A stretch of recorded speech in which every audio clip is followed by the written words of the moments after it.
Hello, my name is Chad. I'm with Twit and Before You Buy, and today I am reviewing the Playbar by Sonos. This is a normal Sonos device that has a twist. It can be hooked up to your television, and you can use the optical in on this device to play what is coming out of your TV. If you're unfamiliar with the Sonos product line, Sonos is a company that creates speakers and wireless hubs that allow you to send music to a speaker. Also, you can pair speakers together for stereo connectivity, and they support a ton of different services, from Audible to Spotify to radio. Almost everything out there will hook up with your Sonos speaker system.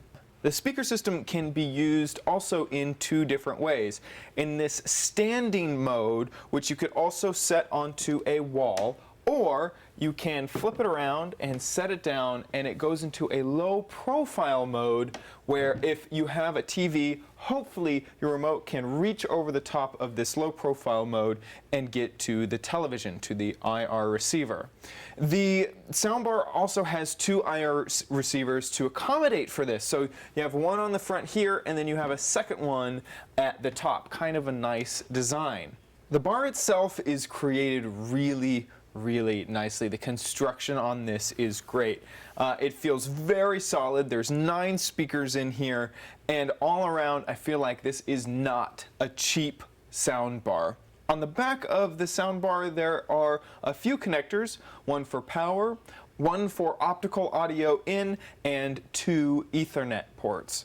This soundbar can be used in 2 ways, either in a wireless mode with a $50 bridge, or if you have an internal network in your home, you can plug it in via Ethernet and it will sync up to a computer and you don't have to use the wireless bridge. As far as software goes, the Sonos software is pretty good on both mobile devices, on your desktop computer. There's a few kind of frustrating roadblocks when setting up a few services, especially Audible and even Amazon Cloud Player. It kind of felt a little bit old and rusty with sort of a new skin on top, but overall it's a very robust platform. It is a $700 soundbar, and there is no subwoofer included, which is kind of a bummer because other soundbars in this price range do come with a subwoofer. You could buy Sonos' subwoofer, and that would cost an additional $700. So if you want to get the whole system, that'd be $1,400. Let's get into the pros and cons of this device. For the pros, sending music wirelessly to my speaker system was absolutely awesome. That is what Sonos delivers. Also, seamless integration across the board, either via my television, being able to pull audio out of my television into the speaker, or switching inputs so that I switch from, say, Spotify to the TV speaker system. Also, even small things like using the volume control that's already on the remote that you're using currently, it will detect that remote and you can use that up and down volume control.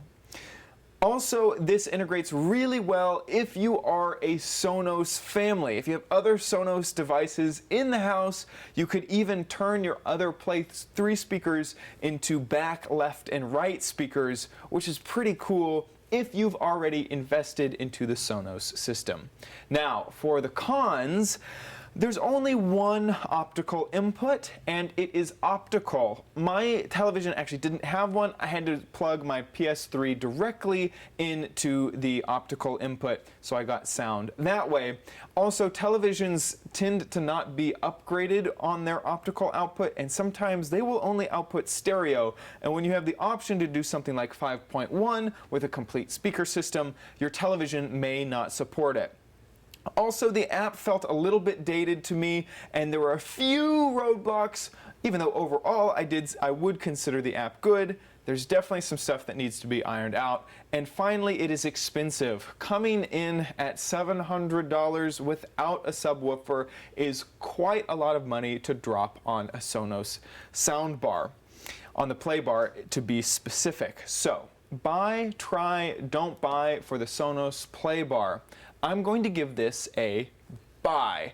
I really enjoyed it, and really no one else is doing it quite so elegantly, sending music to a device like Sonos is doing. Now, there is a little bit of an asterisk on this recommendation.